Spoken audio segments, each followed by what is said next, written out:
Before we get into the episode, I am thrilled to announce that the EntreMD Business School is open for enrollment. The EntreMD Business School is the only school of its kind for physicians who want to build 6, 7, and multiple 7-figure businesses. Over the last 2 years, we have had hundreds of doctors go through the school with unbelievable results. Some of them run brands, some of them run private practices, some of them are coaches, some have other kinds of service-based businesses or product-based businesses. And we've had people come in and cross the 6-figure milestone, cross the 7-figure milestone, cross the multiple 7-figure milestone.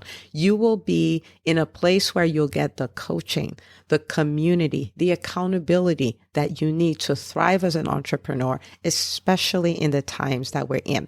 So maybe you've been following me for a while. Maybe you've been getting so much out of the EntreMD podcast and you've been wondering, how can I work with Dr. Una and the community more? Well, this is your chance. Come join us in the EntreMD Business School. It is application only. So go to entremd.com/business to turn in your application. I cannot tell you how many doctors have made statements like this. I recovered my investment in the first week. I recovered my investment in my bank account in the first 90 days. This is the best investment I've made in myself ever. I want you to have that kind of story, not just a story of building a great business that serves a lot and earns a lot, but having a business that gives you the freedom to live life on your terms. So don't wait any longer. entremd.com/business. And now for the episode.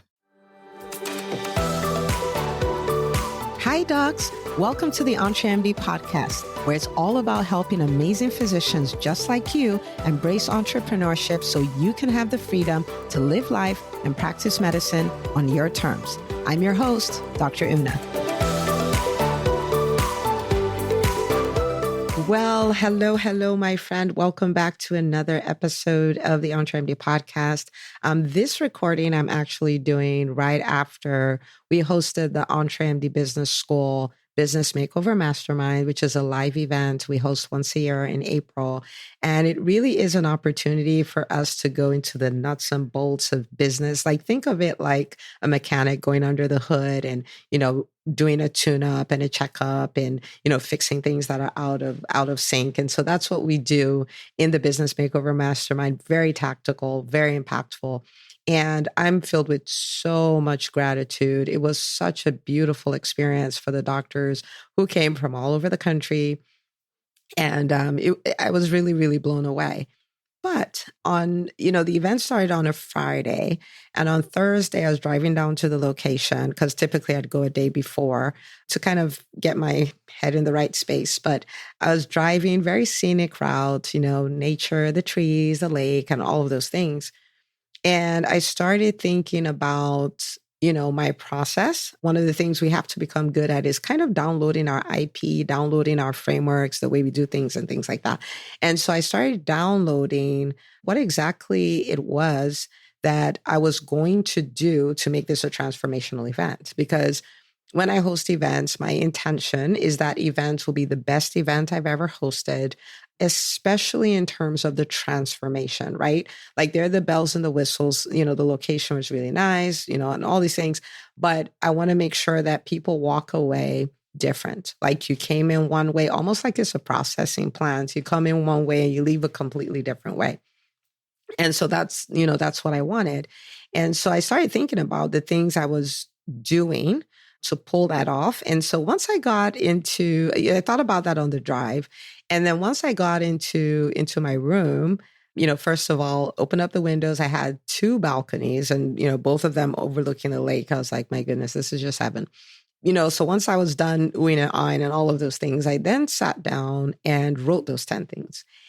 And I knew it was going to be our best one, but I hadn't experienced it yet, right? Like, in reality, in my imagination, I'd gone there multiple times, and so I wrote them all out and I put it in my backpack, and I was like, okay, once I'm done with these events, because I'll have the story of the after of the event, I'm going to come record a podcast episode and share with you what I do to pull that off. And I mean, you can check it out on social media. If you look at the hashtag EBS23 or EBS, Business Makeover Mastermind, just EBS, you'll see a lot of posts from doctors who attended the event and talking about how they're leaving different. In fact, big shout out to Dr. Cindy Rubin, because she said, I'm going to need to check in, an extra bag, because I need to check in this huge, big mindset shift that I acquired at the event. I paraphrase that a little bit, but that's the way she put it. I thought that was so cool. But it was so transformational, so transformational. And I want you maybe doing an event. It may be an event for your business. And I want you to think about it, because events are such a powerful thing to do as well. And so your private practice, you may be doing events. You can make these things up, right? It could be patient appreciation. We had done that in my practice. And, I'm pediatrics. So, of course, we had, the bouncy house and all these things, made it a big hula baloo, had them come. Remember, we are, like I tell the doctors at the EntreMD Business School, right? Like, we are the doctors building the most innovative, most impactful, and most profitable businesses. So the fact that nobody's done it before, it doesn't mean you can't do it, right? You can do an open house. You can do a grand reopening. You can do patient appreciation. You can make up whatever you want to do, right? And so you can host events. If you're a coach, you can host events for your clients or people who are potential clients or your audience. You can host retreats. There's so many things you can do. They can be virtual. They can be in person. Our event was in person, this specific one, but I do a lot of virtual events as well. So this is going to be super powerful for you if you're already doing events or you want to add this on. Okay. So let's go through those 10 things. And so the first one is, clearing up my schedule. And this doesn't have to be like 3,000 years in advance. I just make sure the day before is one of those days where I don't have a to-do list. Like I live by my to-do list, right? I'm a structured to-do list type of person in a way. And so I just don't have anything there. And so I'm free to kind of roam, free to be present, free to tap into my creativity, free to travel and attend the event in my imagination multiple times and come back and say, oh, maybe we should tweak this part, free to rest, really rest, free. Like I clear up my schedule so that at least 24 hours before the event, I'm doing nothing. Like nothing. I'm just doing whatever I want to do. So for me, that's really important because I know that once it's like on your mark, set, go, I need to be on and in. And people are traveling, like from California, from Colorado, and from New York, and from Texas, and from Virginia, and all these places. And it will be such a disservice for me not to be at 100%, right? So I free it up so I can be free to do whatever I want. So that's the first thing. The second thing is I pay attention to my physical state. Okay. And so what that looks like for me, like it requires discipline for me to drink water. You can't tell anybody, but I'm not a water drinker. Like just, oh, I'm thirsty, walk to the fridge. Like that's not a thing I do. I put it on my to-do list to drink water, but I make sure that, I'm well hydrated. I'm eating well. So I have my protein, I have my fruits and veggies. I'm not doing any junk food, fast food, any of those things. I'm getting the exercise in. So my energy level is up. I'm taking I'm staying out in nature for me, right? And so that could be in the sun, just feeling the sun in my skin, in nature, walking where there are a lot of trees and things like that, just so that, my physical state is where it needs to be. I do those things because in my mind has a 6-pack, right? Like it's so well developed and done a lot of work there and all of that. But if my physical body is not in top shape, it can hinder everything I've done with my mind, right? Like, so is this container that I have to take care of if I'm going to perform optimally? Okay. So I pay attention to that. That's number 2. Number 3, I make sure I'm in top mental state, right? And so for me, because I think so much, mental rest is part of it, right? So I disconnect from the constant brainstorming, mind storming, troubleshooting, imagining, like I kind of give my mind space to just be. So I do the mental rest. I do the mental declutter. Part of that is creating that break where I have 24 hours off, but where it's just not cluttered. It's in a open, free kind of space. Like think about it like this beautiful showroom, right? It's all clean. There's no clutter. There's no papers everywhere, none of that stuff. And I also do a lot of meditation.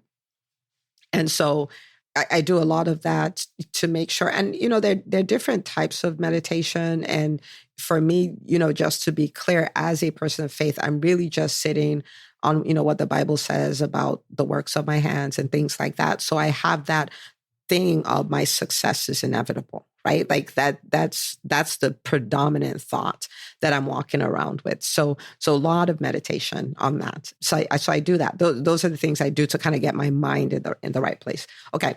The fourth thing I do, I've alluded to it a bit, is visualization. And so I attend every session. So I show up. This is how we're going to open the event. This is what's going to happen in session 1. This is what we're going to do to drive the message home. These are the kind of breakthroughs this can create. This is what, then we'll have this break for lunch. At lunch, I'm going to be doing this. And then session 2, like I travel and I attend the entire event, and I do this multiple times. And every time I do it, I'm like looking, is there something unclear? Is there something that won't give me the outcome I want? Is that, so I'm kind of thinking about all of those things, but walking through it. Okay. So I would do that.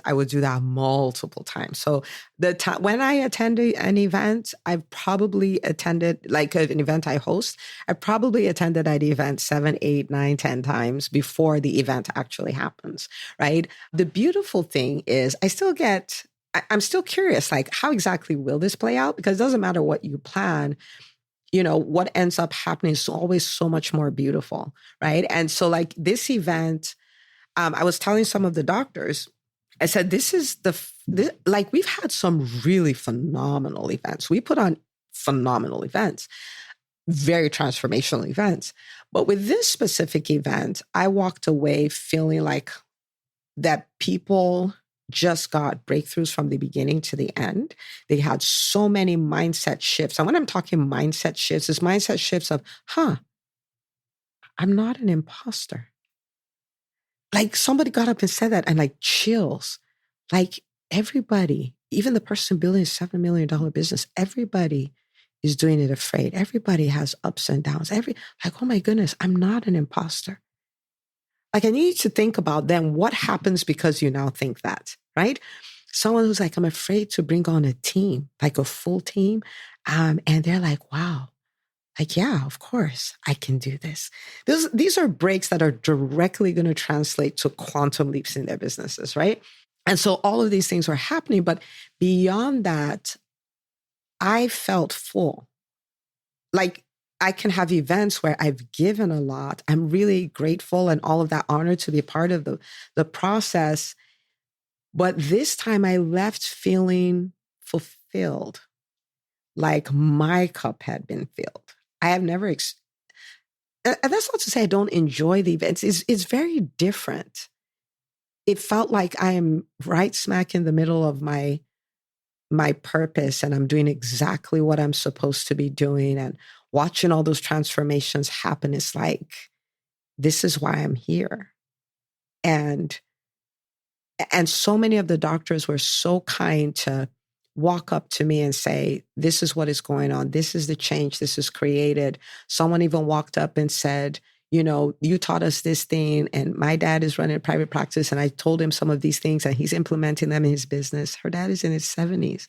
And, what's now happening in my marriage, what's happening with my kids. We're even looking we're looking at second generation EBS. Like people like my daughter is getting ready to get into med school and she wants to be an EBS when she graduates. Like, so it was just so filling for me. So I say that to say, you're not going to know what will happen. But when you visualize it, you're in a position to do your best job. And then what happens, So yeah. So visualization, I attended many, many, many times. Okay. So that's number 4. Number 5 is I curate the event intentionally. There's no part of the event that is like, yeah, we'll wing that part or what will be. I don't do that because I am like a pilot. I'm trying to take people to a specific direction, a specific destination. And I'm not leaving anything to chance. So every session is planned, not just curriculum, right? Not throwing content at the people, but it's planned to create a transformation. It's planned to create an outcome. So even the things that look like random bathroom breaks and random networking opportunities or random switcher tables, everything is intentional. It's all designed to take everybody to an outcome. Right. So there's an intentionality about it. Okay. So that's number 5. Number 6 is debriefing the team. And so I talk with my team constantly. This is the vision. This is the outcome we want the doctors to get. This is how it's a win for them. This is how it's a win for EntreMD. And so we're constantly going over that. And I'm like, this is the plan. This is what we're doing in this section. This is where you're doing this section. Checking in with my team. I'm delegating to you. Are you delegating to the people under you? We usually have a number of volunteers. Have you made out a list of what the things that they're going to do? Are you resting? Are you eating? Are you so that the team can perform at their highest capacity? And they know what the vision is, because my team is an extension of me. So I can do all this thinking and brainstorming and mindstorming and all of those things. But if I don't come to them to communicate what that is, they can't represent me, right? And so I debrief the team. We talk before the event. Sometimes I attend the event with them, right? This is what's going to happen this session, that session, that session. What's confusing? What's this? What's that? So that process of attending the events, we attended we attended together. Okay. All right. So number 7, boundaries. This is the hardest for me because I need you to think about it. Doctors in the EntreMD Business School, some of them in about 2 months will be coming on their 4th year. And these are people that I bleed for. These are people that I think about a lot. These are people that I create stuff. I just want them to win. I just want them to win. And we've done all of this stuff virtually. So when we are in a space, I just want to give them hugs. I want to root for them. I want to look them in the eye and tell them I believe in you. And I'm so proud of you. And so the first boundary is boundaries around energy. So I told you the day before the event, I would already be on location and I would see pictures that they've posted. Sometimes now EBS, when we show up in an event, we're the loudest people ever, so loud. And so sometimes I would hear them and I would see them. I just look at them from my room. I would really go want to talk with them and do dinner with them and all of that. But I know that if I start pouring out the day before the event starts, it's hard to stay on the entire event. Now, remember, I'm an introvert. And so I understand that I draw strength from solitude. So I can be on, and I talked to every single person who came, some people multiple times, right? And so I'm not showing up like, oh, I'm an introvert, I don't talk to people. No, that's not happening. But I know that if I start that early, showing up, engaging, pouring, all of that, and I'm 100%, or when I show up, I show up. I know if I do that, I'm going to run out of steam. I know that. And so that's one of the hardest things for me, but I do it because I need to be at 100%, right? I need to be at 100% for the event. So Thursdays, I don't show up to engage and all of those things, but again, it's a discipline that is worth it if I want them to have a transformational experience. It also means after the session, I can stay, I can chit chat for maybe 30 minutes, an hour, but after that, I have to go.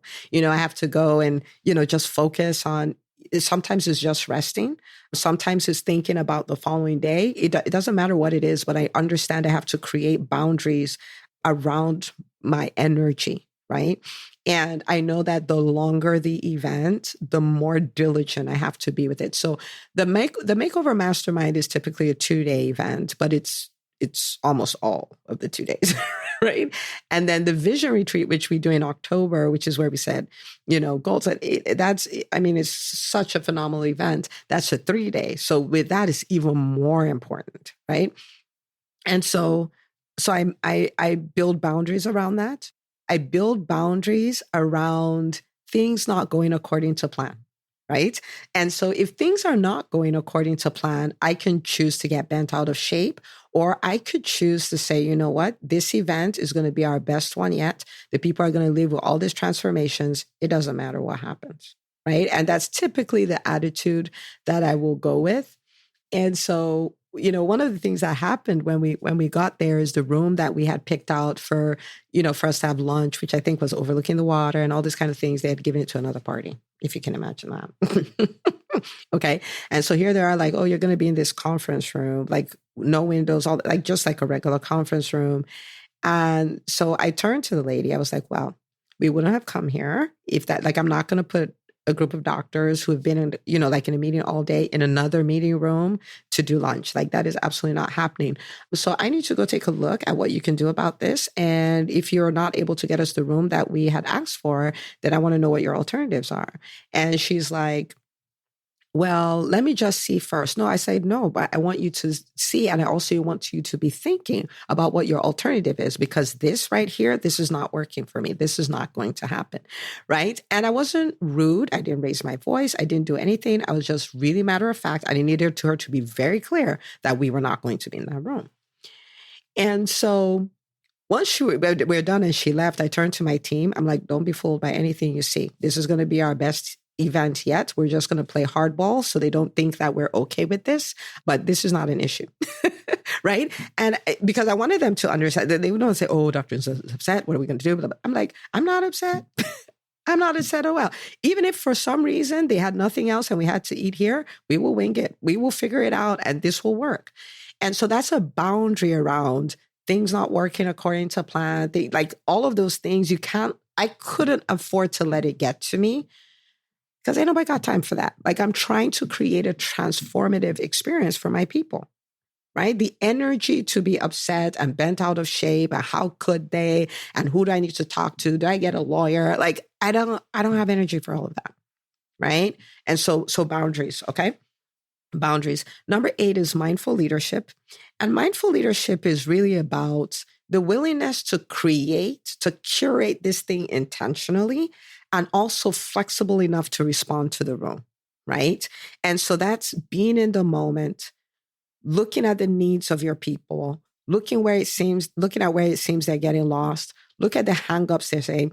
When you start getting feedback, you're listening for, are there any themes here that I need to address, right? And so that way, you're not so bent on delivering your curriculum that you don't respond and make sure you get people the help they need, right? So I was not set on the curriculum. I was not set on the order of events. I was set on the transformation.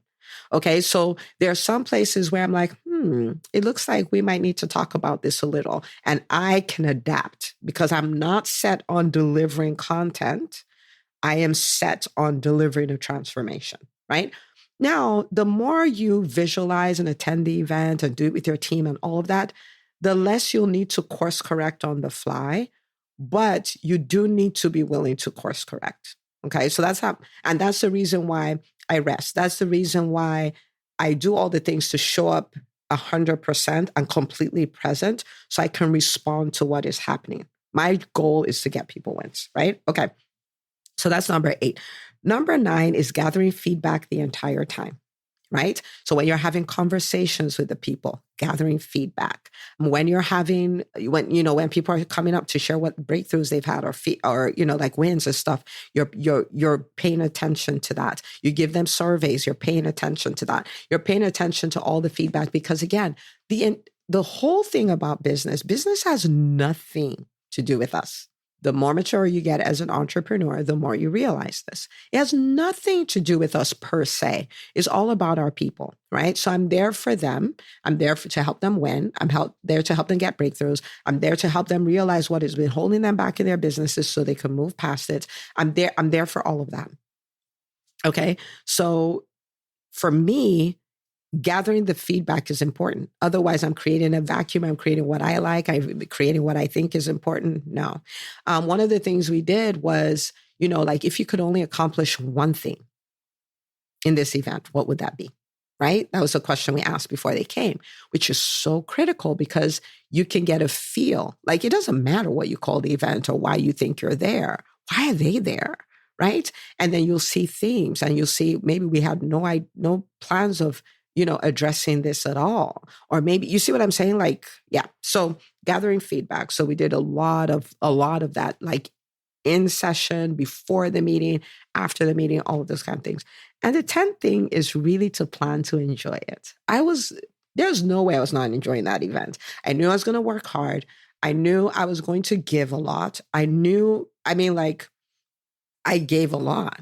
I left it all out there. I did everything I could, everything I knew to do to create wins for my people, but I plan to enjoy it. And I enjoyed it. I enjoyed the location. I enjoyed the interaction with the people. I enjoyed serving them. I enjoyed the food. I enjoyed taking pictures. I enjoyed all of it because it's one life, right? There's no arrival. And so why would I give up 2 days of my life and not enjoy it, right? So I planned to enjoy it and I did enjoy it. And it was a really, really good event. I cannot wait for the Vision Retreat, which will be happening in October. That's when, I start my year in October. So that's kind of when it will be happening. So yeah. So I wrote all these down and I said, I'll wait till I'm done with the event and I'll say, okay, this is what we did, past tense. But this is what I did. This is what I did to prepare for it. And I can say that it worked, and it worked really, really, really well. Really, really well. So for you, I mean, you're planning to do an event and things like that. There's one thing about throwing an event. There's something about curating a transformative experience. And I want you to decide that the next time you're doing that, whether it's in person or whether it's virtual, that you're going to take it up a notch, and really, really serve in a way that's congruent with who you are as a physician, as somebody who loves to help people. Okay. And I can't wait for you to, maybe send me a PM or DM and say, oh my goodness, Dr. Una, you will not imagine what happened with my event. I'll be like, of course I could believe it. Tell me all about it. I'm rooting for you 1,000%. I'm rooting for physicians. I love physicians. And, yeah. Go do it. Okay. I want you to share this episode with the doctors in your life. They will thank you for it. And if you're somebody who's been thinking about the EntreMD Business School, you're like, oh my goodness, I would love to be in that room. Then come join us. Okay. It's entremd.com/business. If you're like, I want to, talk to somebody about it, entremd.com/call. We're happy to walk you through it and help you make that decision. And I will see you on the next episode of the EntreMD podcast.